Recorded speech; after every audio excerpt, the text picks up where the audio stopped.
sila, uy, parang tignan natin yung yung gustong mangyari ni ITU. Meron silang IMT 2020 vision and this discussion happened in 2012, ha?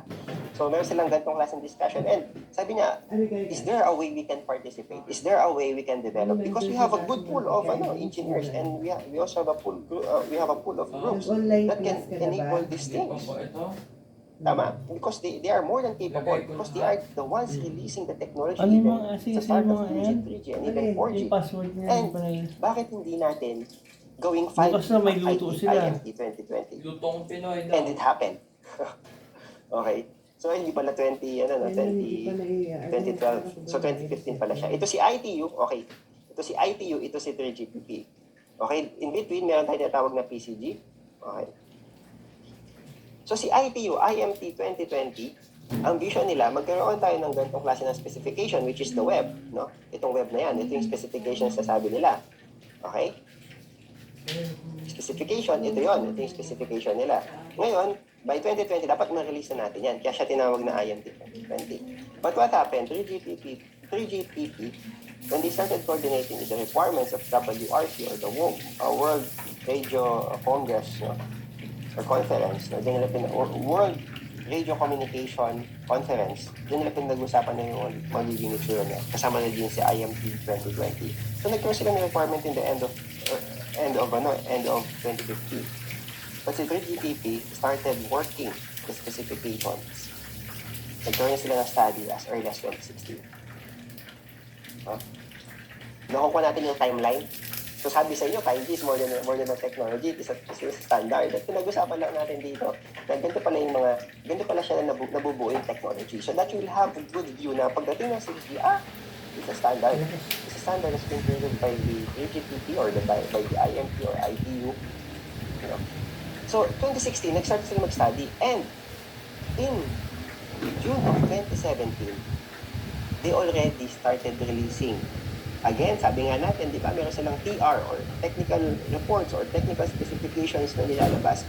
So, yung mga reports nila, tinatawag nilang releases. So, release 15. Okay? Tandaan natin that 3GPP 5G is a release 15 technology.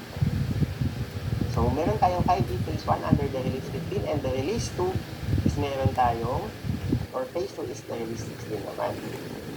Okay, so, even before magkaroon ng 5G ang Pilipinas, meron ng release 15 and release 16 which are the basis of how we deployed our 5G. Nag-deploy tayo around mid-June 2019, the commercial 5G we have in Globe, no? Andyan yan, in 2019. So, ibig sabihin, yung timeline lang, tignan lang natin, no? Meron silang vision, meron silang specification, at meron ding mga actual standards na tayo. Clear ba? Just checking, no? Is it clear for the team na yung mga specifications na yan, how we experience the capacity are all being laid down prior before deployment and execution. Clear? So if it's clear to you, no, just type 1. Pagka hindi clear, no, just let me know. Type 2. Okay. So at least alam na natin ngayon, 5G overview, kasi overview nga siya, no? Kasi natin makita paano nagkaroon ng technology na yan. So question nga rin ba release 17, release 18, of course, so we also have those things. Okay. So ngayon, pag nasa globe pa kayo, by 2025, no, I hope so. Pag-usapan natin yung mga 6G naman. Okay? So imagine, no, release, tama pa din yung timeline natin. We have the release 16 in 2019, no? Early 2019. And then projected is the R17 or release 17, and then continuous 5G evolution, 18, 19, different releases. Again, meron kang IMT 2020, meron din tayo of course na IMT 2030. So ito yung mga gusto nilang mangyari na nila WRC, nila 3GPP, 5G, and of course there will be specific things for the 3GPP 60. Okay, clear naman, no? This is an overview, no? By the way, pagka 2020 yung target nila, by 2019 nakapag-deploy na tayo. So, by 2029, and that would, ano bang tawag dito? 2029 and mga 2022. So, plus 7 years. So, by that time, sabihin ko na, I'm 16 years working in Globe. No? I-discuss natin yung 6G technology. Okay, clear ba yung paggawa ng technology? So ngayon, no, even if we were discussing about 5G, it's an overview of 5G, but in reality, the groups are already thinking on how to make the 6G available by 2030. Okay? So, kadalasan, no, this is opinion coming from different technology provider. Please don't quote me. the every technology matures in 10 years. So the maturity of LTE took around 5 to 7 years at 5G in my perception, and of course based on the articles that we read internationally, it can reach around at 2027, 2028, or 10 years no, from the time it was launched, 2029. That's the time that we are already taking an advantage of the technology naman. So ibig sabihin, by the time na di-deploy natin sa 6G, magmamature pa lang yung 5G. That's how things work. Of course, if there's a new thing, no, sometimes people are hesitant to try it. But there are also early adopters, and early adopters sometimes are the game changers.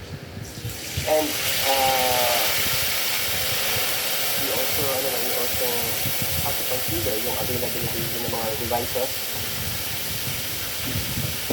yung mga effort equipment, because develop natin yan, pinamanufacture natin, and then we deploy those. And of course, no, kadalasan kalaban natin when it comes to deployment of new technology ay ano to?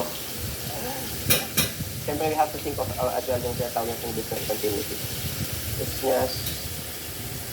It's about the technology, but it's also how do we market it and how do we make investment out of it.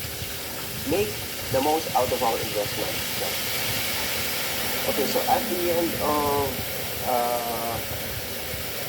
our discussion, hopefully there is something bigger sa inyo and how we can even make our 5G technology be available to our customers and how to help them in terms of this problem. Don't worry, no? They will be also thinking on how they can improve their efficiencies and operational technologies using these types of technologies as well. Okay, so R18 starts at 5.5 standardization. 5.5, no? So it's still clear. Pinag-usapan natin ka ng 2.5, 3.5. Now we also have 5.5. So sabi dito at the end of 2025 or early 2026, 3GPP starts study of 6G requirements, the specifications, and so and first specification of 6G in 3GPP to 2030 pa. So again, if you are familiar, siguro lahat naman tayo nakapag-attend na tayo ng OG Beats or One Globe. So there was this new thing that's happening in Globe, and dati telco tayo, no? Or yung telephone company. Then we evolved to providing data as a service. We provided LTE, we provided enterprise data, MSMS data. Now we are changing as well. We are changing again. Ano tayo? Palagay nyo, ano yung intention ni Globe? Or ano yung goal niya? Our leadership team, even Ernest, wanted to become a technology company. Hindi lang basta about connectivity, but we are enabling platforms, enabling systems to make businesses both in terms of information technology, data technology, information communication technology, we are evolving as well. And 5G is one of the key factors in enabling those platforms because it can be easily integrated, we can add more features inside the radio as well, and those things. Okay, so moving on, again, cellular technology pa rin tayo. Hindi pa tayo umaalas, no? Sabi sa inyo, there will be 5 but each of the pillar will take us maybe around half an hour or 45 minutes. So cellular technology, since nakita natin kanina that this is the IMT 2020 vision, this is now the actual target of 5G. Okay, ito na yung actual target niya based on the study, based on their technical releases, and again, palagay niyo what limits us to providing or achieving those visions. Again, if you have a vision, sometimes it's not actually 100% that will happen because there are limitations as well. It can be a limitation on the technology, it can be a limitation on the available materials, it can be also a limitation on how you produce things. No? Imagine that. So meron tayong, ito yung mga targets natin for 5G.